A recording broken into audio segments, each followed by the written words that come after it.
얼룩띠의 비밀. 나는 지난 8년간 친구 셜록 홈즈의 방법에 대해 연구해왔다. 그러나 그동안의 사건 기록을 들춰보면 비극적인 사건과 우스꽝스러운 사건 외에 그저 기묘하기만 한 사건도 많았지만 평범한 사건은 전혀 없었다는 사실을 알 수 있다. 왜냐하면 홈즈는 부를 얻기 위해서가 아니라 자신의 방법에 대한 애정 때문에 일했기 때문에 별나거나 기이한 사건이 아니라면 아예 손대려 하지 않았기 때문이다. 하지만 이 모든 다양한 사건들 가운데 저 유명한 스토크 모런의 로일록 가문과 관련된 사건보다 더 기이한 것은 떠오르지 않는다. 문제의 사건은 내가 홈즈와 교우하던 초기 베이커가에서 둘이 함께 하숙하던 시절에 일어났다. 그때 침묵을 지키겠다는 약속만 하지 않았다면 이 사건을 이미 공개했을지도 모른다. 그런데 지난달 우리에게 침묵의 맹세를 받아낸 부인이 젊은 나이에 세상을 뜨는 바람에 사건의 진상을 세상에 알릴 수 있게 되었다. 사실 진실을 밝히는 게 나을 것이다. 왜냐하면 한간에는 그림스비 로일록 박사의 죽음에 관해 사실보다 더욱 지독한 소문이 떠돌고 있으니까. 1883년 4월 초였다. 어느 날 아침 잠에서 깨어보니 셜록 홈즈가 옷을 다 갖춰 입고 내 침상 옆에 서 있었다. 그는 평소 일찍 일어나는 법이 거의 없었는데 그날은 벽난로 장식 선반 위에 시계를 보니 겨우 7시 15분밖에 안 됐던 것이다. 나는 약간 놀라서 눈을 깜빡거리며 그를 쳐다보았다. 약간 부하가 치밀기도 했던 것 같다. 나는 규칙적으로 생활하는 사람이었으니까. 왓슨, 잠을 깨워서 미안하네. 하지만 오늘 아침에 이 집 사람들 모두 똑같은 일을 당했지. 먼저 허드슨 부인이 깨고 나는 허드슨 부인 때문에 깨고 또 자네는 나 때문에 깨고 말이야. 왜? 설마 불이라도? 아닐세. 의뢰인이라네. 젊은 숙녀가 상당히 흥분해서 날 만나겠다고 온 것 같아. 지금 거실에서 기다리고 있네. 그런데 젊은 여자가 새벽같이 대도시로 나와서 자는 사람들을 두들겨 깨울 때는 뭔가 급한 사연이 있다고밖에 생각할 수 없거든. 대단히 흥미로운 사건일 듯한데 그렇다면 자네가 처음부터 보고 싶어 할 것 같았어. 그래서 어찌됐건 자네를 깨워서 기회를 줘야겠다고 생각했다네. 홈즈, 그런 거라면 절대로 놓칠 수 없지. 사실 홈즈의 조사 활동을 지켜보는 것보다 짜릿한 쾌감을 안겨주는 일은 없었다. 그는 직관보다 빠르지만 항상 논리적 근거를 바탕에 깔고 있는 신속한 추리로 문제를 해결했고 이걸 보면 놀랍기 짝이 없었다. 나는 얼른 옷을 주워 입고 몇 분 만에 친구를 따라 거실로 나갔다. 검은 드레스에 두꺼운 베일을 쓴 여성이 창가에 앉아있다가 우리가 들어서자 몸을 일으켰다. 안녕하십니까, 아가씨. 홈즈는 밝은 목소리로 말했다. 저는 셜록 홈즈라고 합니다. 이 사람은 저의 절친한 친구이자 동료인 왓슨 박사입니다. 이 친구가 있다고 해서 거리끼실 필요는 없습니다. 이런, 고맙게도 허드슨 부인이 어느새 난로에 불을 지펴 놓았군요. 여기 난로에 가까이 앉으십시오. 제가 뜨거운 커피를 한 잔 갖다 달라고 하겠습니다. 보아하니 떨고 계시는군요. 제가 자꾸 떠는 건 추워서가 아닙니다. 숙녀는 홈즈가 말한 대로 자리를 바꾸며 낮은 목소리로 말했다. 그럼 왜죠? 홈즈 선생님, 그건 무섭기 때문입니다. 공포 때문이에요. 숙녀는 말하면서 베일을 걷어 올렸다. 가련하게도 그녀는 정말 몹시 동요하고 있었다. 잿빛 얼굴은 불안으로 일그러져 있었고 두려움에 떠는 눈은 쫓기는 짐승의 눈처럼 보였다.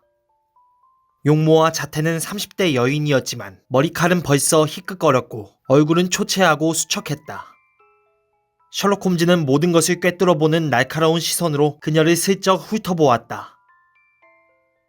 이제 두려워하실 필요가 없습니다. 홈즈는 허리를 굽히고 숙녀의 팔을 토닥거리며 달래듯이 말했다. 곧 문제를 해결해드리겠습니다. 염려 마십시오. 오늘 아침에 기차로 오셨군요. 그럼 저에 대해서 알고 계시는 건가요? 아닙니다. 하지만 왼손에 갈대 쓰실 차표를 꼭 쥐고 계신 것이 보이는군요. 그리고 아가씨께서는 일찌감치 집을 나섰겠지만 기차역까지 가기 위해 말 한 필이 끄는 이륜마차를 타고 질퍽한 길을 한참 달리셨군요. 그녀는 깜짝 놀라며 어쩔 줄 모르는 표정으로 내 친구를 응시했다. 아가씨, 비밀스러운 방법이 있는 건 아닙니다. 홈즈는 씩 웃으며 말했다. 왼쪽 소매에 7군데 이상 진흙이 튀어 있는데 자국이 채 마르지 않았습니다. 또한 말 한 피리 끄는 이륜마차 말고 그런 식으로 흙이 튀는 마차는 없죠. 그리고 마부 왼쪽에 앉으신 게 분명하군요.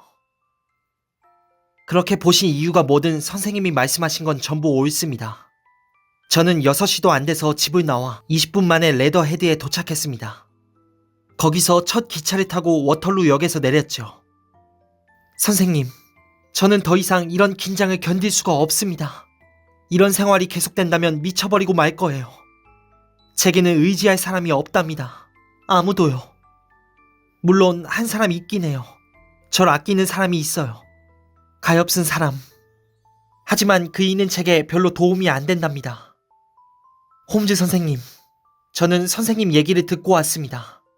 파린토 씨 부인이라고 아주 곤란한 처지에 있을 때 선생님의 도움을 받은 적이 있죠. 부인이 제게 선생님의 주소를 알려주었답니다. 선생님, 저도 도와주실 수 있겠죠? 적어도 저를 둘러싼 이 어둠을 약간이라도 밝혀주실 수 있을 거예요. 그렇죠? 지금 저한테는 선생님의 노고에 보답할 능력이 없답니다. 하지만 한 달이나 6주 뒤엔 저도 결혼해서 제 수입을 관리할 수 있게 돼요. 그때가 되면 적어도 선생님께서 저를 은혜도 모르는 여자라고 생각지는 않으실 거예요.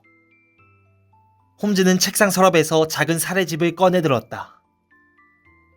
파린토 씨. 여기 있군요. 이제 생각납니다. 58 보관과 관련된 사건이었죠. 왓슨, 그건 자네를 만나기 전에 일이었던 것 같네. 아가씨, 저는 친구분의 사건을 조사할 때와 똑같은 성의를 갖고 기꺼이 일할 거라는 점을 말씀드릴 수 있을 뿐입니다. 보답에 관해서라면 제게는 일 자체가 보답이 되죠. 하지만 제가 지출하게 될 비용을 보상해 주시겠다면 그건 형편대로 하셔도 무방합니다. 그럼 이제 문제가 무엇인지에 대해 기탄 없이 말씀해 주시기 바랍니다. 손님이 대답했다.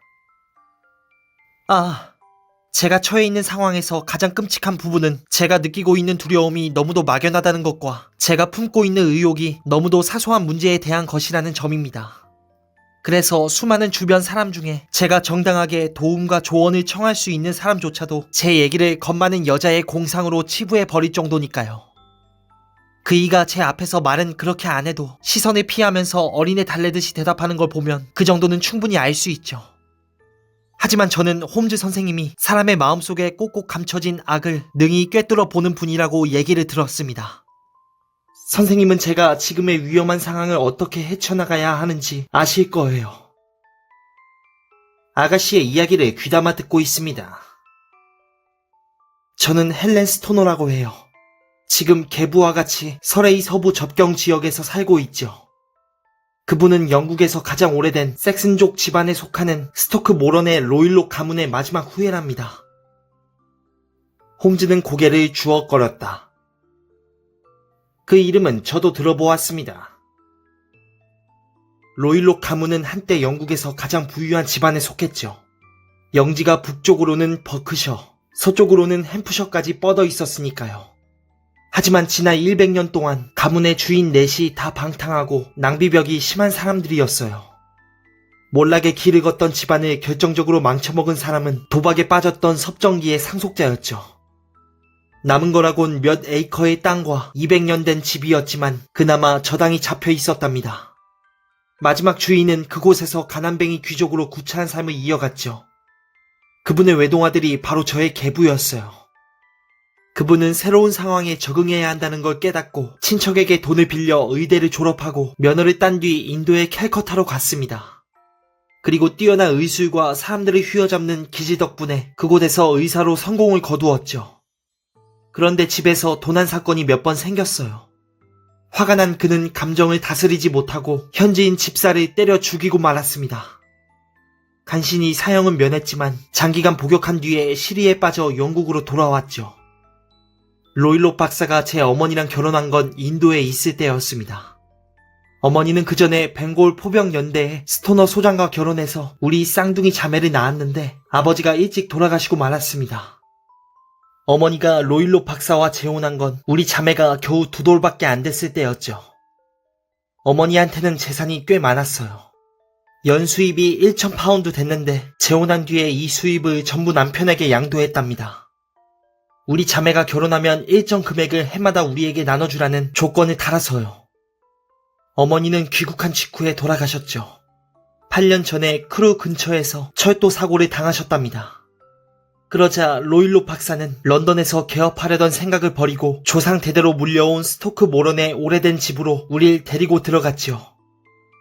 어머니가 남겨주신 돈으로 생활은 충분했기 때문에 우리는 아무 문제 없이 행복하게 살 수 있을 것 같았어요. 하지만 이 무렵에 개부는 사람이 완전히 달라졌답니다. 친구를 사귀고 이웃들과 교류하는 대신 집에 틀어박혀 있다가 당신 땅을 지나가는 사람이 있으면 그게 누구라도 쫓아나가서 무섭게 싸움을 걸기 일쑤였죠. 사실 이웃 사람들이 처음에는 스토크 모런의 로일롯이 고향으로 돌아왔다고 제 일처럼 기뻐해 주었는데도 말이에요. 로일롯 가문의 남자들한테는 대대로 광증에 가까운 폭력적인 기질이 있었는데 그의 경우엔 열대지방에 오래 거주한 탓에 그게 더 악화됐는지도 모르겠어요. 개부는 수치스러운 싸움을 연달아 벌였고 약식 재판에 2번이나 회부되었죠. 결국 마을에서 공포의 대상이 되었고 사람들은 그분이 다가오는 걸 보면 슬슬 피하게 되었습니다. 그는 완력이 엄청난 데다가 화가 나면 통제불능의 상태가 되니까요. 지난주에는 마을의 대장장이를 다리 위에서 물속으로 집어 던졌답니다. 제가 여기저기서 돈을 긁어 모아 피해자에게 찔러주고 나서야 사건이 무마되었죠. 그분한테 친구라곤 떠돌이 집시뿐이었어요. 그분은 유랑하는 집시들에게 가문의 영지로 남아있는 가시나무 투성이의 땅 몇 에이커를 야영지로 내주곤 한답니다. 그리고 담례로 집시들의 천막에서 대접받고 오곤 하지요. 어떤 때는 몇 주씩이나 집시들을 따라 유랑하기도 해요. 또 인도의 짐승들을 아주 좋아하죠. 지금도 인도에 아는 사람이 보내준 치타와 비비가 그분의 땅에서 활보하고 있어요. 마을 사람들은 이 짐승들을 개부만큼이나 무서워해요. 그러니 우리 자매한테 생활에 낙이 없었다는 걸 이해하실 수 있을 거예요. 하인들이 집에 붙어 있으려고 하지 않았기 때문에 한동안은 우리가 살림을 다했답니다. 동생 줄리아는 30살밖에 안 돼서 죽었지만 그때 벌써 머리가 새기 시작했어요. 저처럼 말이에요. 동생분이 돌아가셨다고요? 그 애는 2년 전에 죽었지요. 그때 일을 말씀드리고 싶어요. 제가 방금 얘기한 그런 생활을 하면서 우리는 나이와 지위가 우리와 비슷한 남자를 만나기가 힘들었답니다. 그런데 저희에겐 해로 근처에 사시는 이모 한 분이 계셨어요. 돌아가신 어머니의 동생인 호노리아 웨스트파이 양인데 우린 계부의 허락을 받고 가끔씩 그 집에 갈 수 있었죠. 그런데 줄리아는 2년 전 크리스마스 때 이모 댁에 갔다가 거기서 전직 해군 소령을 만나 약혼하게 되었죠. 계부는 동생이 약혼했다는 얘기를 듣고 반대하거나 하지는 않았답니다. 그런데 결혼식을 보름 앞두고 끔찍한 비극이 생겼고 저는 단 하나뿐인 벗을 잃어버렸습니다. 두 눈을 감은 채 머리를 등받이에 기대고 있던 셜록 홈즈는 눈을 반쯤 뜨고 손님을 건너다 보며 말했다. 상황을 자세하게 설명해 주십시오. 그건 별로 어려운 일이 아닙니다. 그때 있었던 일들 하나하나가 저의 뇌리에 선명하게 남아있으니까요. 이미 말씀드린 것처럼 그 영주관은 아주 오래된 건물이어서 지금은 건물 한쪽만을 쓰고 있답니다. 가족의 침실은 전부 1층에 있고 거실은 건물 가운데 부분에 있죠. 첫 번째 침실이 로일록 박사의 방이고 두 번째가 여동생 방, 세 번째가 제 방이에요. 침실끼리 통하는 문은 없고 전부 복도로 문이 나 있답니다. 제 말 이해되세요? 그렇습니다. 창문은 다 정원을 향해 나 있어요. 그 운명적인 밤에 로일록 박사는 일찍 침실로 갔지만 우린 그가 자러 간 건 아니라는 거 알았어요. 여동생이 그가 피워대는 지독한 인도산 시가 냄새 때문에 골머리를 앓았으니까요. 그래서 동생은 내 방에 와서 며칠 안 남은 결혼식 얘기를 하면서 한참 앉아 있었죠. 그리고 11시가 되자 자기 방으로 가겠다며 일어났어요. 그런데 문을 열고 나가려다가 저를 돌아보고 말했습니다. 언니, 혹시 밤중에 휘파람 소리 들은 적 있어? 아니, 언니가 자다가 휘파람을 불진 않았겠지? 그럴 리가 없지. 그런데 왜? 지난 며칠 동안 밤 3시쯤에 항상 낮은 휘파람 소리가 들렸어. 아주 선명하게 말이야. 나는 잠을 깊이 못 자잖아. 그래서 그 소리 때문에 잠을 깼는데 어디서 난 소린지 모르겠어. 옆방인지 바깥인지. 혹시 언니도 그 소리를 들었는지 물어보려고 했지. 아니, 난 못 들었는데 농장에 있는 그 형편없는 집시들이 휘파람을 불었나 보지. 아마 그랬을 거야. 그런데 그 소리가 밖에서 난 거라면 왜 언닌 못 들었을까? 그렇구나. 하지만 난 너보다 깊이 자잖아. 그래. 어쨌든 그건 별로 중요한 게 아니니까. 동생은 쌩글 웃으며 방을 나갔고 잠시 후 옆방에서 열쇠 돌아가는 소리가 들렸습니다. 홈즈가 말했다. 그런데 밤에 항상 문을 잠그고 주무셨습니까? 예. 왜요? 아까 말씀드렸던 것처럼 개부는 치타와 비비를 키우고 있어요. 그래서 문을 잠그지 않으면 항상 불안했죠. 그랬군요. 말씀 계속하시죠. 그날 밤 저는 잠을 이루지 못했답니다. 뭔가 안 좋은 일이 생길 것 같은 불길한 예감이 엄습해 왔기 때문이었죠. 우리 자매는 쌍둥이였거든요. 선생님도 그토록 가까운 두 영혼이 얼마나 신비스럽게 결합돼 있는지는 잘 아실 거예요. 정말 심란한 밤이었어요. 바람은 거세게 몰아치고 비는 창문을 두드려댔죠. 그런데 갑자기 사나운 비바람 속에서 겁에 질린 여자의 비명소리가 터져나왔습니다. 동생 목소리였어요. 저는 침대에서 뛰어내려 쇼를 걸치고 복도로 뛰어나갔어요. 그런데 방문을 열었을 때 동생이 얘기한 낮은 휘파람 소리가 들린 것 같았습니다. 잠시 후에 금속이 맞부딪히는 것 같은 철컥 소리도 났고요. 저는 동생 방으로 달려갔는데 방문 손잡이가 돌아가더니 문이 스르르 열리기 시작했어요. 저는 그 안에서 뭐가 튀어나올지 모르는 채 겁에 질려 보고만 있었죠. 그런데 복도 불빛 아래 나타난 것은 동생의 얼굴이었습니다. 그 애의 얼굴은 공포로 하얗게 질려 있었고 도움을 청하는 사람처럼 두 팔을 허우적거렸죠. 몸은 술 취한 사람처럼 앞뒤로 흔들거렸어요.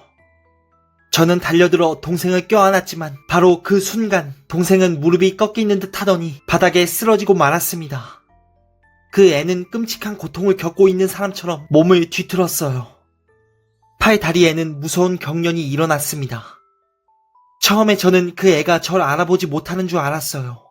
하지만 그 애의 얼굴을 들여다보자 그 애는 갑자기 제가 죽어도 잊지 못할 목소리로 비명을 질렀습니다. 오, 하나님! 헬렌, 그건 띠였어. 얼룩띠. 그 애는 손가락으로 계부의 방 쪽을 가리키며 무슨 말을 더 하려고 했습니다. 하지만 다시 경련이 일어나면서 그 애의 말을 삼켜버렸죠. 저는 큰 소리로 계부를 부르며 달려가다가 실내복 차림으로 서둘러 방에서 나오는 그를 만났습니다. 다시 동생한테 가보니 그 애는 이미 의식을 잃은 상태였죠. 계부는 그 애의 입에 브랜디를 흘려넣고 마을 의사도 불러왔지만 모든 노력이 수포로 돌아가고 말았습니다. 그 애는 그대로 서서히 잦아들더니 다시는 의식을 회복하지 못하고 죽고 말았습니다. 저의 사랑하는 동생은 이렇게 무서운 최후를 맞았죠. 잠깐만. 홈즈가 말했다. 그 휘파람 소리하고 철컥하는 소리 말입니다. 확실한 겁니까? 그때 군 검시관도 저한테 그런 질문을 했죠. 저한테는 분명히 그런 소리를 들은 듯한 느낌이 있어요. 하지만 강풍이 몰아치고 있던 데다가 낡은 집이 삐걱거리는 소리 때문에 제가 착각했을 가능성도 있습니다. 동생은 어떤 옷을 입고 있었습니까? 그냥 잠옷 차림이었어요. 오른손에는 타다 남은 성냥개비를, 왼손에는 성냥갑을 쥐고 있었죠. 무슨 일이 생기자 동생께서 성냥불을 켜고 주위를 살폈던 것이군요.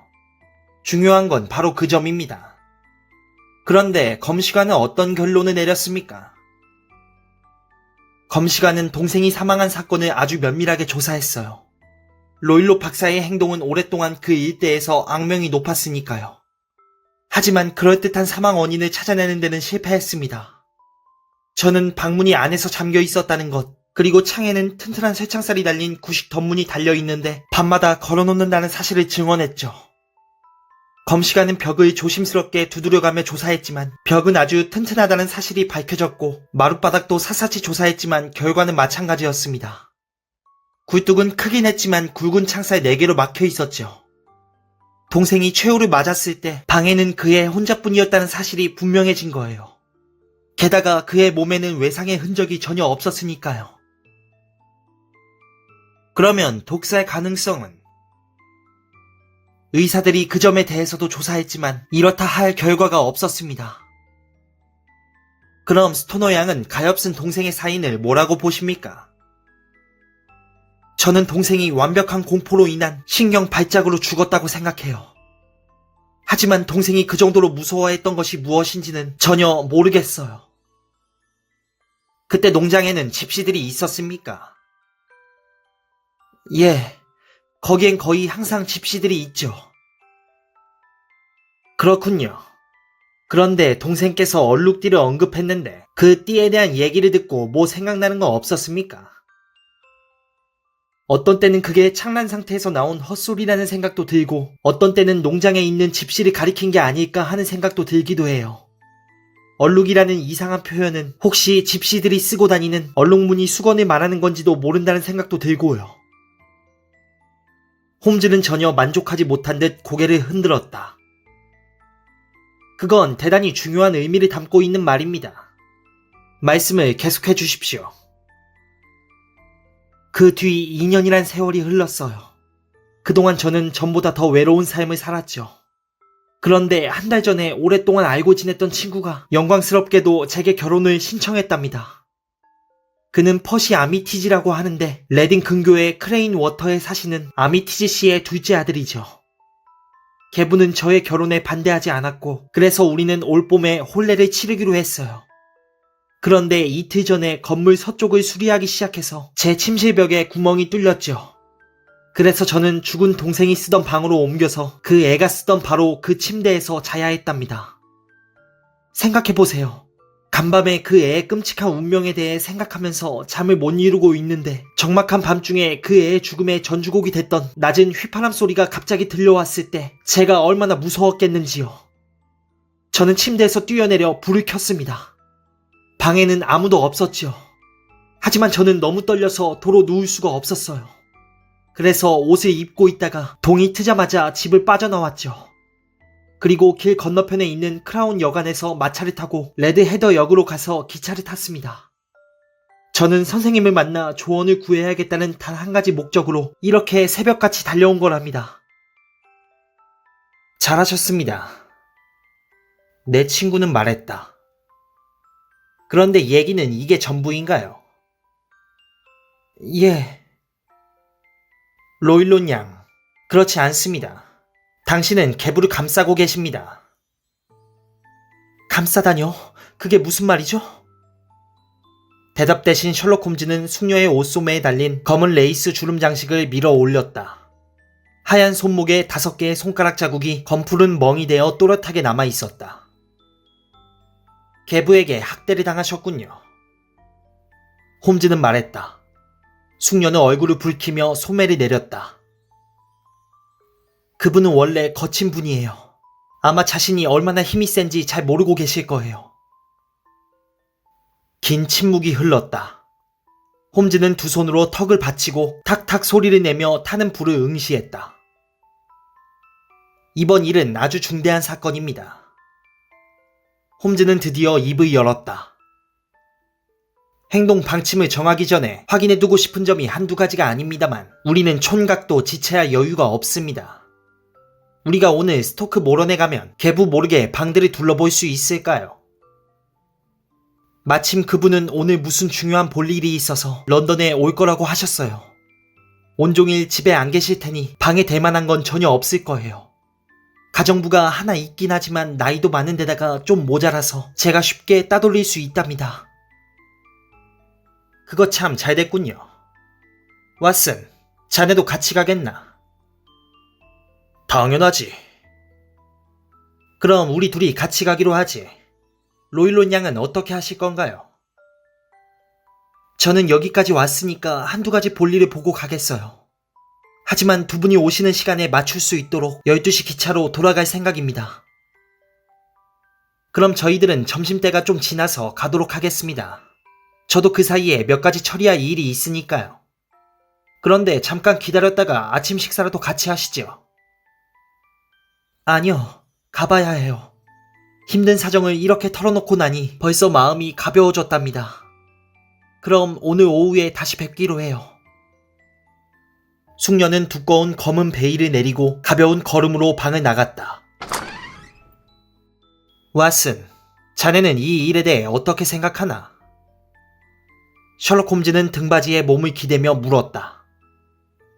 정말 흉악하고 불길한 사건인 것 같아. 말할 수 없을 정도로 흉악하고 불길하지. 하지만 스토너 양의 말대로 방바닥과 벽이 튼튼하고 외부에서 문이나 창문, 굴뚝을 통해 방 안으로 침입하는 게 불가능하다면 쌍둥이 동생이 아무도 없는 방에서 의문의 죽음을 맞은 것이 분명하지 않은가? 그럼 한밤중에 휘파람 소리는 뭐고 동생이 죽어가며 남긴 그 이상한 이야기는 또 뭐란 말인가? 그건 전혀 모르겠네. 한밤중에 휘파람 소리, 늙은 의사와 가깝게 지내는 집시들의 존재, 그리고 의사가 의붓딸의 결혼을 막는 게 이익이 된다고 볼 만한 근거, 여동생이 죽기 전에 말한 얼룩디 얘기, 마지막으로 헬렌 스토너 양이 들었다는 금속성의 철컥 소리. 이건 철제 셔터를 내릴 때 나는 소리라고 할 수 있는데 이 모든 것을 종합해서 충분히 수수께끼를 풀 수 있다고 생각하네. 하지만 그때 집시들이 어떻게 했다는 거지? 그건 알 수 없네. 그 가설에는 너무 결함이 많다고 보는데. 나도 그렇게 생각하네. 우리가 오늘 스토크 모런에 가는 것은 바로 그런 이유 때문이지. 나는 그런 결함이 치명적인 것인지 충분히 설명될 수 있는 것인지 알고 싶다네. 아니, 이건 뭐야? 내 친구가 소리 지른 것은 갑자기 문이 벌컥 열리면서 거구의 사내가 방 안으로 들어섰기 때문이다. 사내는 신사 같기도 하고 농부 같기도 한 기묘한 복장을 하고 있었다. 검은 중산모의 긴 프로코트, 높이 올라오는 각반, 손에는 사냥용 채찍을 들고 있었다. 키가 무척 커서 모자는 문틀에 닿았고 몸통은 문에 꽉 찰 정도였다. 주름이 많고 햇볕에 누렇게 그을은 넓적한 얼굴은 흉흉한 분노를 드러내고 있었다. 사내는 분노로 이글거리는 움푹 팬 눈으로 우리 두 사람을 번갈아 쳐다보았다. 살집이 없는 뾰족한 코는 어쩐지 사납고 늙은 맹금류를 연상시켰다. 누가 홈즈냐? 도깨비 같은 사내가 물었다. 제가 홈즈입니다만 그렇게 말씀하시는 분은 누구신지? 내 친구는 조용히 말했다. 나는 스토크 모런의 그림스비 로일로 박사다. 아, 그러십니까? 이리 앉으시죠. 홈즈는 부드럽게 말했다. 그럴 생각은 눈꼽만큼도 없다. 내 의붓딸이 여기 왔었지. 난 걔 뒤를 쫓아왔다. 너한테 무슨 말을 하더냐? 요즘 날씨가 좀 쌀쌀하군요. 그것이 무슨 얘기를 했냐고? 노인이 성난 목소리로 고함 질렀다. 그런데도 크로커스가 필 것 같다더군요. 홈즈는 천연덕스럽게 말했다. 하하, 이런 고얀 것. 내 질문을 잘도 피해가는군. 손님은 한 걸음 나서서 채찍을 휘두르며 말했다. 난 네 놈이 누군지 안다. 이 악당 놈아. 네 얘기를 들은 적이 있지. 참견쟁이 홈즈. 내 친구는 빙그레 웃었다. 간섭꾼 홈즈. 홈즈는 더 활짝 웃었다. 멋모르고 까부는 경찰 나부랭이 홈즈 녀석. 홈즈는 큰 소리로 웃음을 터뜨렸다. 하하하하하. 말씀을 아주 재미있게 하시는군요. 가실 때는 문을 꼭 닫아주십시오. 문 틈으로 외풍이 들어오니까요.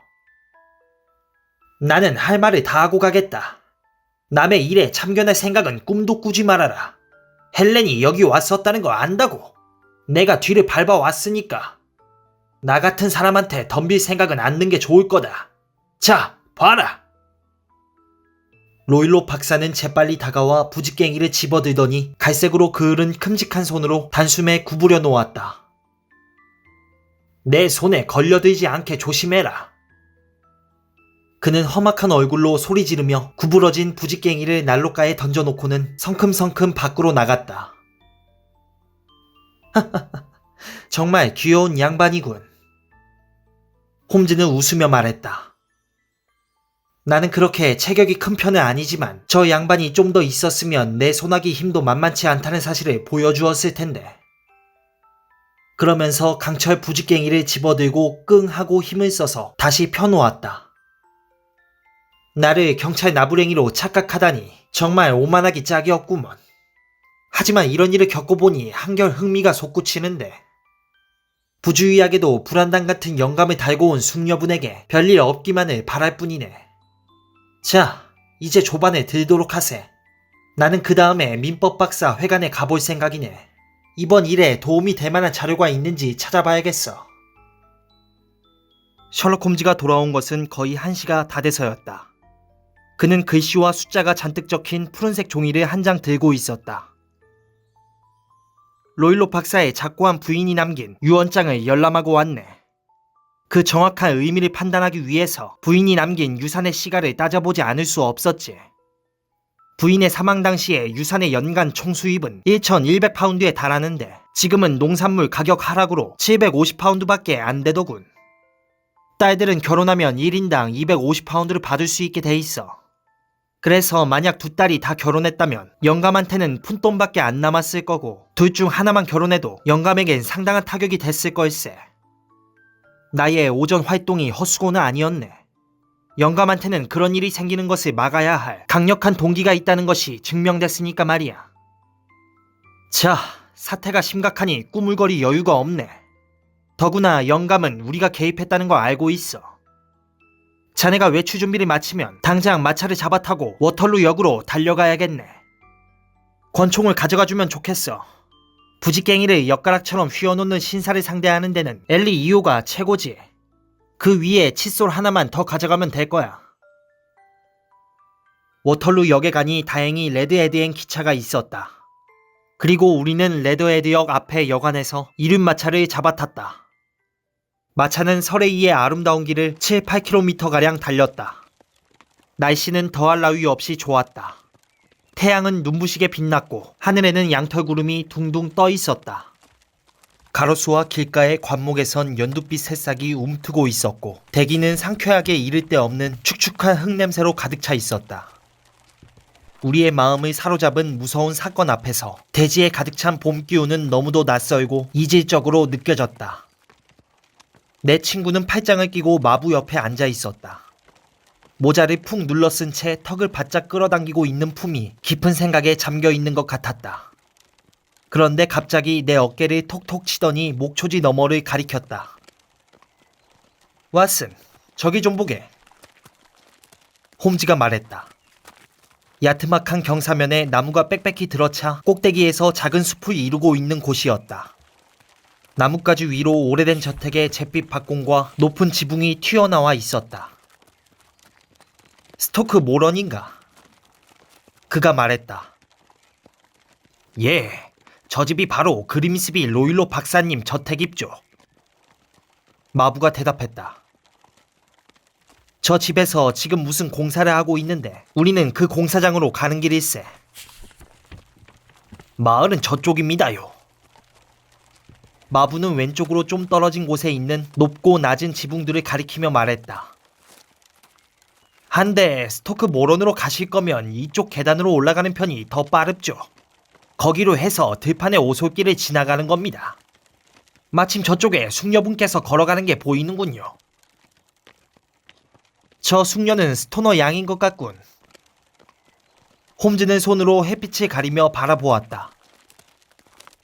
그래, 자네 말대로 하는 게 낫겠어. 우리는 마차에서 내려 사그이 치렀고 마차는 덜컹거리며 레드헤드로 되돌아갔다. 계단을 올라가는 동안 홈즈가 말했다. 나는 말일세, 저 마부한테 우리가 공사장이나 그런 데 볼 일이 있어서 온 것처럼 말하는 게 좋을 거라고 생각했네. 그래야 쓸데없는 소문이 퍼지는 걸 막을 수 있으니까. 스토너 양, 안녕하십니까? 우리가 약속은 꼭 지킨다는 거 아셨겠죠? 아침에 본 의뢰인은 기쁨이 가득한 얼굴로 우리 쪽으로 바삐 다가왔다. 두 분을 목이 빠지게 기다렸답니다. 스토너 양은 우리들의 손을 따뜻하게 잡아주며 말했다. 일이 다 잘 됐어요. 개분을 런던에 갔거든요. 저녁 때나 돼야 돌아올 거예요. 저희는 이미 로일로 박사님을 만나 뵙는 기쁨을 누렸습니다. 홈즈는 아침에 있었던 일을 간단하게 설명해 주었다. 스토너 양은 이야기를 듣는 동안 입술까지 하얗게 질렸다. 어머나! 그녀는 소리쳤다. 그럼 제 뒤를 밟은 거로군요. 그런 것 같습니다. 그분은 정말 교활한 데가 있어요. 그래서 한시라도 마음을 놓을 수가 없죠. 그런데 언제 온다고 하던가요? 로일로 박사는 조심해야 할 겁니다. 자신보다 더 교활한 인간이 뒤를 쫓고 있다는 걸 알게 될 테니까요. 스토너 양은 오늘 밤에는 방에 들어가서 문을 잠그고 계십시오. 만약 박사가 폭력을 휘두르면 우리가 스토너 양을 해로의 이모님 댁으로 모셔다 드리겠습니다. 이제 지체 없이 조사에 착수해야 합니다. 그러니 우리를 어서 문제의 방으로 안내해 주시면 감사하겠습니다. 저택은 이끼로 뒤덮인 회색 석조 건물이었다. 중앙 부분은 높직했고 그 양쪽에 개의 집게발 같은 건물이 붙어 있었다. 왼쪽 건물은 창문이란 창문은 다 깨진 채 나무 판자로 막혀있는 데다가 지붕 일부가 움푹 꺼진 게 꼭 폐가처럼 보였다. 하지만 가운데 부분은 손을 보아서 상태가 좀 나아 보였고 오른쪽 건물은 상당히 현대적으로 보였다. 오른쪽의 방은 창문마다 커튼이 드리워져 있고 굴뚝에서 푸른 연기가 모락모락 피어올라 가족이 거주하는 곳임을 알 수 있었다. 맨 끝 벽에는 비계가 세워져 있었고 돌벽이 일부 파손되어 있었지만 공사하는 인부들의 모습은 보이지 않았다. 홈즈는 손질한 흔적이 없는 잔디밭을 천천히 거닐며 창문 바깥쪽을 면밀히 살폈다. 제가 보기엔 이쪽 방이 스토너 양이 썼던 방인 것 같고 가운데 있는 게 동생 방, 건물 중앙부에 면에 있는 것이 로일로 박사의 방인 것 같군요. 맞습니까? 맞아요. 하지만 저는 지금 가운데 방을 쓰고 있어요. 집을 수리하는 동안이겠죠. 그런데 저 끝에 벽을 급히 수리해야 하는 까닭이 있는 것 같지는 않아 보입니다만. 그런 건 없었어요. 저는 제 방을 옮기기 위한 구실을 만들려고 했던 게 아닌가 하고 생각하고 있어요. 저런, 대단히 의미심장한 말씀이군요. 그런데 이 세 개의 방 뒤쪽으로는 복도가 나 있습니다. 물론 복도에 창문은 있겠죠. 예, 하지만 아주 작아요. 사람들이 드나들지 못할 정도죠. 그렇다면 방문을 안에서 잠그면 복도 쪽에서 누가 들어올 수는 없겠군요. 그럼 이제 스토너 양의 방에 들어가서 덧문을 잠가 주시겠습니까? 스토너 양이 시키는 대로 하자 홈즈는 열린 창문을 통해 덧문을 면밀히 조사한 뒤에 온갖 방법을 써서 밖에서 열어보려고 했지만 실패했다. 덧문을 들어 올리려고 해도 칼끝 하나 밀어 넣을 틈이 없었다. 그는 확대경을 꺼내 경첩을 살폈지만 그것은 쇠로 되어 있었고 육중한 돌덩이에 단단히 박혀 있었다. 그는 곤혹스러운 듯 턱을 만지작거렸다. 내 가설이 난관에 부닥쳤어.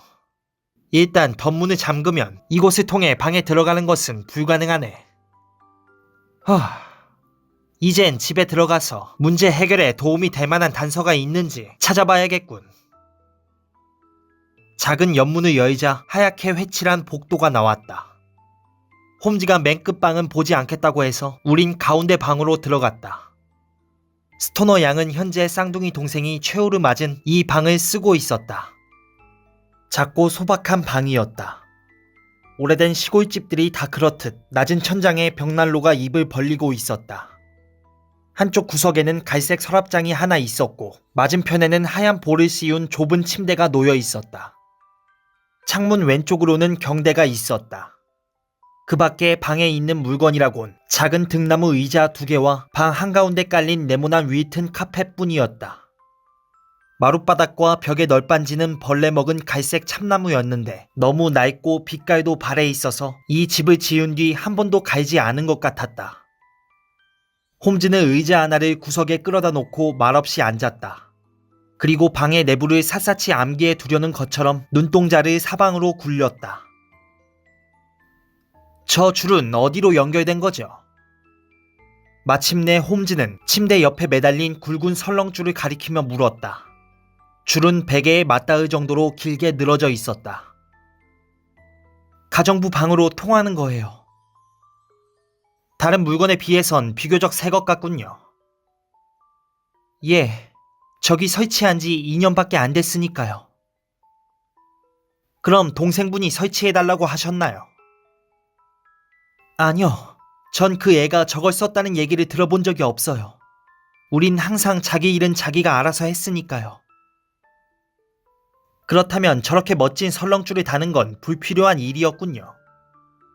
실례지만 잠깐 마룻바닥을 조사해 보도록 하겠습니다. 홈즈는 바닥에 납작 엎드린 채 확대경을 들고 앞뒤로 재빠르게 기어다니며 마룻바닥의 틈새를 꼼꼼히 조사했다. 그리고 벽의 널빤지도 같은 방법으로 조사했다. 마지막으로 그는 침대를 잠깐 살펴보고 옆쪽 벽을 위아래로 훑어보더니 재빨리 설렁줄을 당겨보았다. 아니, 이거 먹통이군요. 소리가 안 나나요?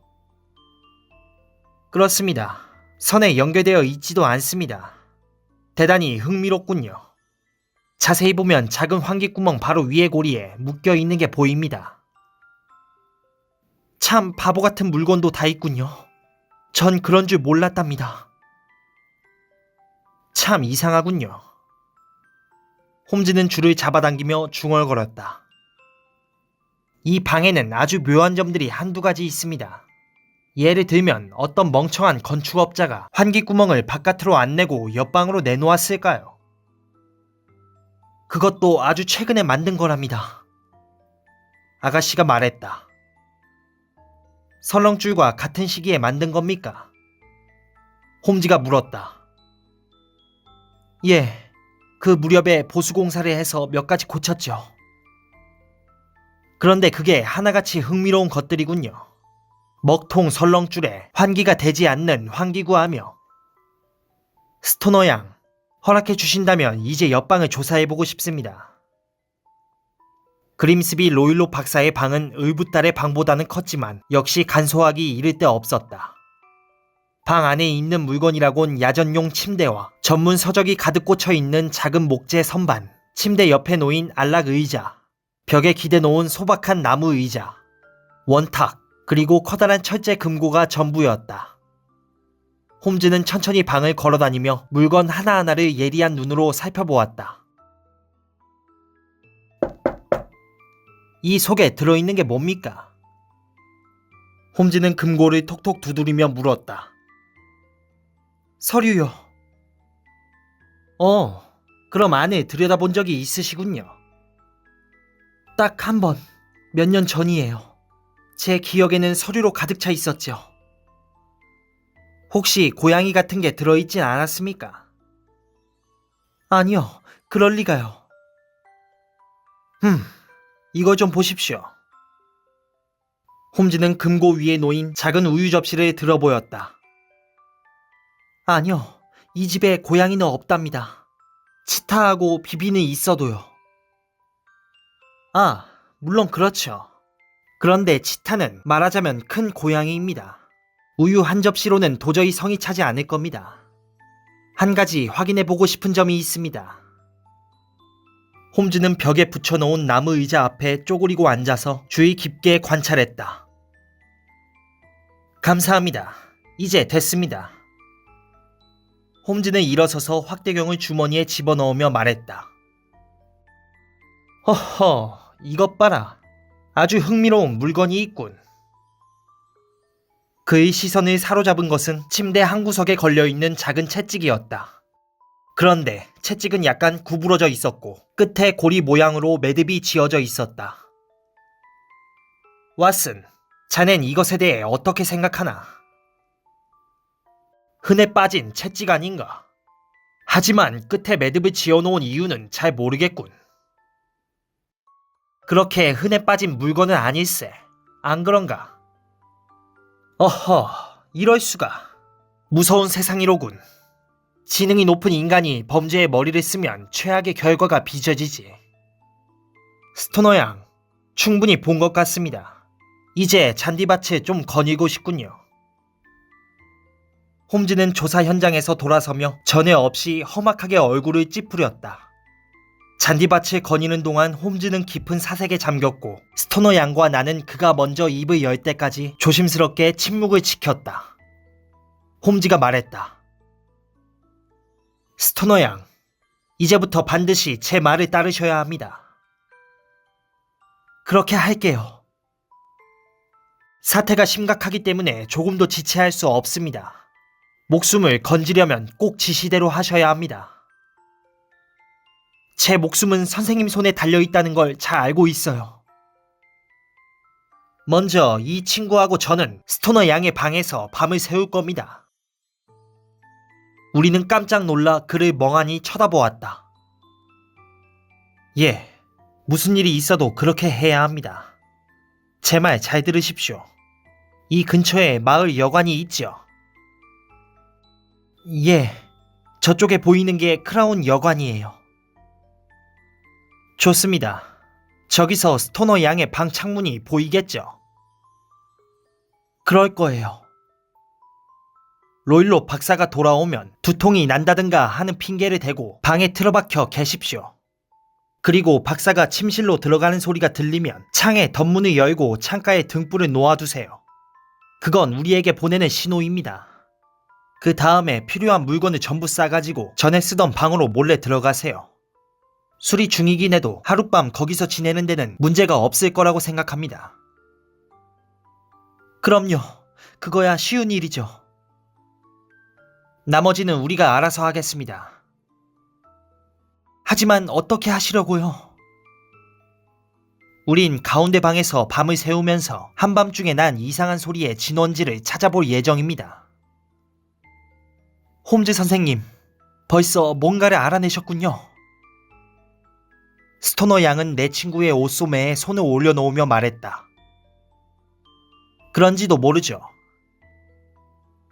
그럼 제발 동생이 왜 죽었는지 말해주세요. 좀 더 명확한 증거를 확보한 다음에 말씀드리는 게 좋겠습니다. 그 애가 갑작스러운 공포 때문에 죽었을 거라는 제 생각이 옳은지만이라도 알려주세요. 아니요, 그렇진 않은 듯 하군요. 다른 직접적인 원인이 있었을 거라고 생각합니다. 그럼 스토너 양, 이만 가봐야겠습니다. 로일로 박사의 눈에 띄기라도 하면 만사가 도로 아미타불이 될 테니까요. 그럼 몸 조심하고 용기를 가지세요. 제가 말씀드린 대로만 하면 곧 위험에서 벗어나게 될 테니 안심하고 푹 쉬셔도 좋습니다. 셜록 홈즈와 나는 크라운 여관에서 침실과 거실이 딸려있는 방을 쉽게 빌릴 수 있었다. 그것은 2층 방이었는데 창문으로 보면 스토크 모런 영주관의 대문과 가족이 사용하는 건물이 한눈에 들어왔다. 해질 무렵 그림스비 로일로 박사가 탄 마차가 지나갔다. 왜소한 소년 마부 곁에 앉은 박사는 산처럼 커 보였다. 소년이 무거운 철제 대문을 여느라 한참 끙끙거리자 박사는 화가 나서 병력같이 고함을 지르며 주먹을 휘둘렀다. 이륜마차가 저택 안으로 들어가고 몇 분이 지난 뒤 숲 사이로 갑자기 불빛이 스며 나왔다. 거실에 불을 밝힌 모양이었다. 여보게, 왓슨. 홈즈가 입을 열었다. 주위가 점점 어두워지고 있었다. 오늘 밤 자네에게 같이 가자고 하기가 망설여지는군. 명백한 위험 요소가 있으니까 말이야. 내가 도움이 되겠나? 자네가 있으면 큰 도움이 되지. 그럼 같이 가야지. 정말 고맙네. 자네는 위험하다는 얘기를 하는데 아까 그 방에서 내가 보지 못한 것을 본 게 틀림없군. 그건 아닐세. 하지만 자네보다 좀 더 많은 것을 추리했을 수는 있지. 내가 본 건 자네도 다 보았네. 설렁줄 빼고는 별로 이상한 점이 없던 것 같은데. 그런데 무엇하러 그런 걸 닫아놨는지 통 모르겠더군. 나는 스토크 모런에 오기 전부터 환기구가 있을 거라고 생각했어. 아니, 어떻게 그걸? 그래. 다 알고 있었지. 스토크 양의 쌍둥이 동생이 로일로 박사의 시가 냄새 때문에 골머리를 앓았다는 얘기 생각나지? 그건 두 방이 통해 있다는 걸 뜻하네. 구멍은 아주 작은 것일 테지. 그렇지 않다면 검시관 조사에서 넘어가지 않았을 테니까. 나는 그렇게 해서 환기구멍의 존재를 추리해냈네. 하지만 그런 걸 무엇에 쓰겠나? 글쎄, 하지만 이상하지 않은가? 환기구멍을 만들고 줄을 매달고 그러고 나서 그 방에서 잠자던 여성이 죽었네. 자넨 어떤 생각이 드나? 글쎄, 어떤 관련이 있는지 잘 모르겠는걸. 그 침대에서 뭐 이상한 점을 보지 못했나? 응. 그건 바닥에 고정돼 있었네. 자네는 침대를 그런 식으로 고정시키는 걸 본 적이 있나? 그런 건 본 적이 없지. 그 침대는 움직일 수 없게 되어 있어. 그건 환기구멍과 밧줄하고는 항상 같은 위치에 있을 수밖에 없네. 나는 소리쳤다. 아, 홈즈. 자네가 무슨 말이 하려는지 알 것 같아. 하지만 우리가 적당한 때에 왔으니 그렇게 교활하고 소름 끼치는 범죄를 막을 수 있겠지. 정말 교활하고 또 소름 끼치지. 의사들은 마음만 먹으면 1급 범죄자가 될 수 있다네. 담력과 지식이 있으니까. 지금까지는 팔머와 프리처드가 그 방면에선 최고였지. 물론 로일로 박사는 그보다 더 교활하지만 그래도 우릴 능가할 수는 없어. 하지만 오늘 밤 안으로 끔찍한 일을 실컷 겪게 될 테니 조용히 담배나 피우면서 잠시 기분 전환이나 하세. 9시경에 숲속의 불빛은 꺼졌고 영주관 쪽은 완전히 깜깜해졌다. 시간이 천천히 흘러 시계가 11시를 알렸을 때 갑자기 밝은 불빛 하나가 앞에 나타났다. 신호일세. 홈즈가 벌떡 일어서며 말했다. 가운데 방 창문에서 나오는 불빛이야. 여관에 나오면서 홈즈는 주인과 몇 마디 말을 주고받았다. 그는 밤늦게 친지를 방문하게 되어 거기서 자고 올 것 같다고 설명했다. 잠시 후 우리는 어두운 길로 나섰다. 서늘한 바람이 정면에서 불어왔다. 우리는 반짝거리는 노란 불빛 하나를 길잡이 삼아 어둠 속을 뚫고 나갔다. 영지로 들어가는 데는 그다지 어려움이 없었다. 사유지의 낡은 담이 무너진 채 방치되어 있었던 것이다. 우리는 숲을 지나 잔디밭을 건넜다. 그리고 창문을 타 넘으려고 하는데 월계수 덤불에서 흉측한 아이 같은 것이 튀어나와 팔다리를 꼬며 풀밭으로 몸을 던지더니 재빨리 지나쳐서 어둠 속으로 사라졌다. 맙소사, 저거 봤나? 나는 속삭였다.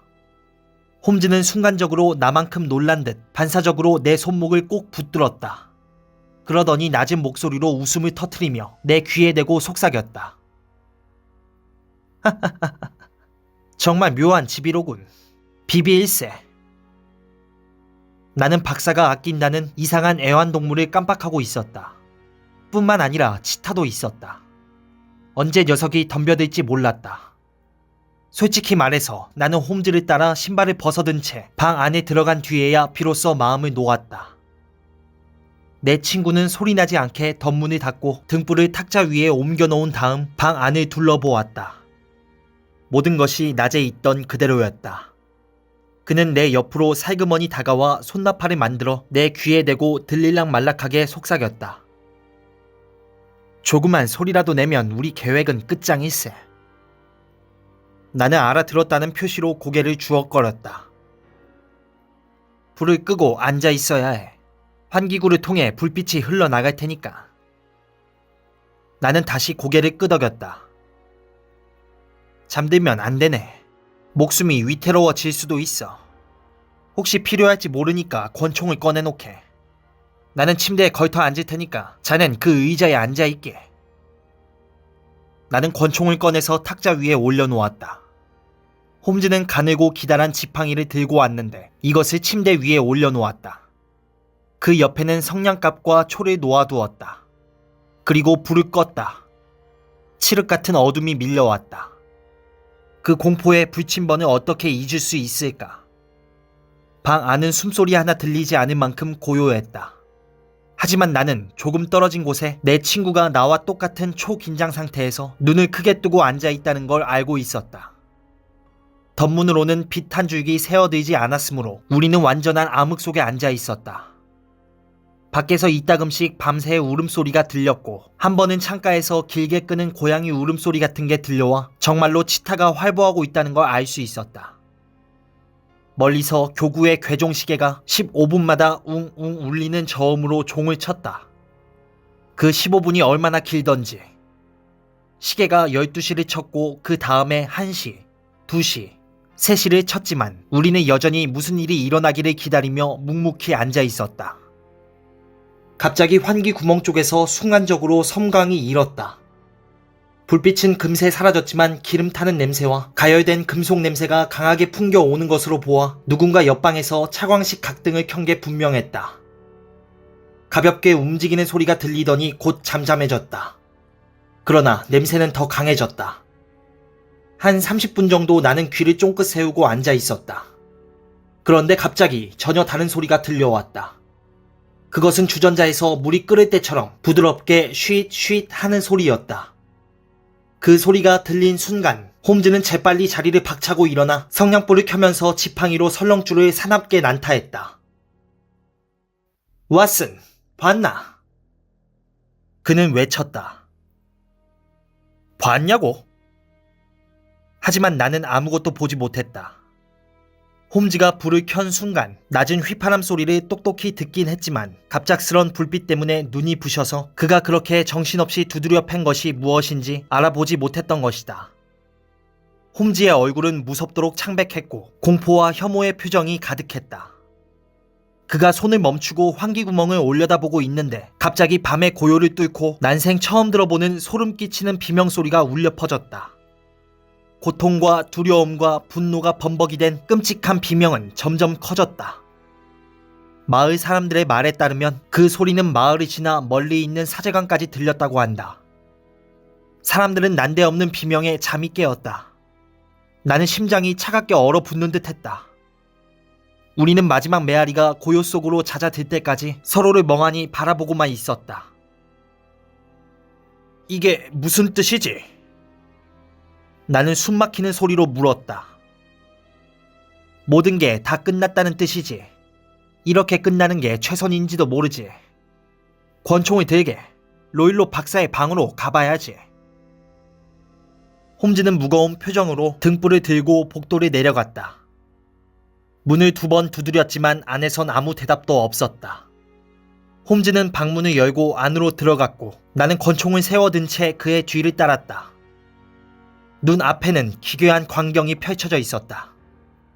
탁자 위에는 뚜껑이 반쯤 올라간 차광 각등이 철제 금고에 밝은 빛을 던졌고 금고 문은 열려 있었다. 탁자 옆에 나무 의자에는 그림스비 로일로 박사가 긴 회색 실내복 차림으로 앉아 있었다. 실내복 밑으로는 발목이 드러나 있었는데 뒤축 없는 빨간 실내화를 신은 채였다. 그리고 무릎 위에는 낮에 본 채찍이 놓여 있었다. 박사는 고개를 잔뜩 젖히고 공포에 질린 눈으로 천장 한 구석을 멍하니 응시하고 있었다. 머리에는 갈색 얼룩무늬가 든 노란 띠를 단단히 두르고 있었다. 방에선 어떤 소리도 움직임도 느껴지지 않았다. 띠다, 얼룩띠. 홈즈가 속삭였다. 나는 한 발짝 앞으로 나섰다. 순간 박사가 두른 이상한 머리띠가 움직이기 시작하더니 혐오스러운 뱀이 납작한 다이아몬드 모양의 대가리를 머리카락 속에서 빳빳이 쳐들었다. 뱀은 목을 잔뜩 부풀리고 있었다. 늪 살모사다! 홈즈가 외쳤다.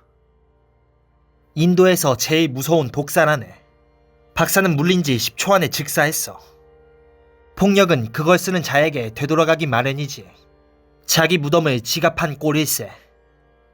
이 녀석을 도로 집에 넣어줘야겠군. 그 다음에 스토너 양을 안전한 곳으로 옮기고 경찰에 연락해야겠어. 홈즈는 말하면서 죽은 사람의 무릎에 놓여있는 채찍을 날쌔게 집어들고 뱀 대가리를 채찍 끝에 고리에 밀어 넣었다. 그리고 로일로 박사의 머리에 또아리를 튼 뱀을 채워 올려 철제 금고 안에 던져놓고 문을 닫았다. 이상이 스토크 모런의 그림스비 로일로 박사의 죽음에 얽힌 사실이다. 우리는 겁에 질린 숙녀에게 슬픈 소식을 전해주고 그 다음날 아침 기차편으로 그녀를 해로의 마음씨 착한 이모댁으로 데려다 주었다. 경찰 조사는 박사가 경솔하게 위험한 동물을 갖고 장난하다가 죽음을 맞았다는 결론을 내리기까지 느릿하게 진행되었다. 그러나 이런 얘기를 자세하게 해서 그렇지 않아도 길어진 이야기를 더욱 늘릴 필요는 없을 것이다. 그 사건에서 내가 미처 이해하지 못했던 부분에 관해선 다음날 런던으로 돌아가는 기차 안에서 홈즈로부터 설명을 들었다. 왓슨, 사실 나는 완전히 틀린 결론을 내리고 있었다네. 불충분한 자료를 토대로 추론하는 것이 얼마나 위험한가를 다시 한번 알게 된 거지. 집시들의 존재, 그리고 스토너 양의 가엾은 여동생이 성냥불을 켜서 언뜻 본 것을 띠라고 했다는 얘기를 듣고 나는 완전히 엉뚱한 길로 들어서고 말았어. 내가 한 가지 잘한 것은 외부에서 그 어떤 것도 창이나 방문을 통해 안으로 침입할 수 없다는 걸 깨달았을 때 곧장 판단을 수정한 것이지. 이미 자네한테 말한 것처럼 나는 재빨리 환기구멍과 침대 위에 매달아 놓은 설렁줄에 주목했다네. 이 설렁줄이 먹통이라는 것, 그리고 침대가 바닥에 고정돼 있다는 거 알자 의욕은 눈덩이처럼 불어났지. 거기 있는 밧줄은 구멍을 통해 나온 무엇인가를 침대로 연결시켜주는 다리임이 분명했어. 그게 뱀일지도 모른다는 생각이 금방 떠올랐지. 더구나 나는 인도에서 로일로 박사에게 동물을 공급해주는 사람이 있다는 걸 알고 있었네. 뱀이 분명한 것 같았어. 어떤 화학 실험을 통해서도 검출되지 않는 독을 이용한다는 착상은 동양에서 살다 온 비상한 두뇌의 냉혹한 인간이 떠올릴 만한 것이었지. 그런 독은 신속하게 작용한다는 점 또한 그의 입장에선 장점이었을 걸세. 날카로운 눈을 가진 검시관이었다면 거뭇한 두 개의 독립자국을 알아볼 수 있었을 거야. 그리고 나는 휘파람에 대해 생각해 보았네. 물론 박사는 뱀이 아침까지 방 안에 남아있다가 사람들의 눈에 띄지 않도록 도로 불러들여야 했을 걸세. 아마 우리가 본 우유를 이용해서 주인이 부르면 뱀이 돌아오도록 훈련시켰을 거야. 박사는 적당하다고 생각되는 시간에 환기구멍을 통해 뱀을 집어넣었겠지. 그러면 뱀이 밧줄을 타고 침대로 내려갔을 거야. 물론 뱀이 거기 있는 사람을 물 수도 있고 안 물 수도 있어. 어쩌면 그 사람은 일주일 동안 물리지 않고 살아있을 수도 있네. 하지만 결국은 물리고 말겠지. 나는 박사의 방을 조사하러 들어가기 전부터 이런 결론을 내리고 있었네. 의자를 조사해보니 그가 그 위에 올라섰던 흔적이 보이더군. 환기구멍에 뱀을 올려놓으려면 그 위에 올라가야 했을 테니까. 그리고 금고, 우유 접시, 채찍 끝에 고리를 보자 확신은 더욱 강해졌지. 스토너 양이 들었다는 금속성의 철컥 소리는 계부가 뱀을 금고에 집어넣고 서둘러 문을 닫았을 때 난 소리가 틀림없네. 일단 결론을 내리자 나는 증거를 잡기 위해 차례를 밟았고 그것에 대해선 자네도 잘 알고 있네. 뱀이 쉬쉬 소리를 냈는데 그건 자네도 분명히 들었을 거야. 나는 그 소리를 듣자마자 불을 켜고 지팡이를 휘둘렀지. 그 바람에 뱀이 환기 구멍으로 도로 들어간 거로군. 그래서 옆방에 있던 주인한테 덤벼들었고 말이야. 녀석은 내 지팡이에 몇 번인가 정통으로 맞았는데 그러자 뱀의 본성이 발동돼서 제일 먼저 본 사람한테 달려들었던 거지. 나는 이렇게 해서 그림스비 로일로 박사의 죽음에 간접적으로라도 책임을 면할 길이 없게 되었네. 하지만 그렇다고 해서 양심의 가책이 심하게 느껴지지는 않는군.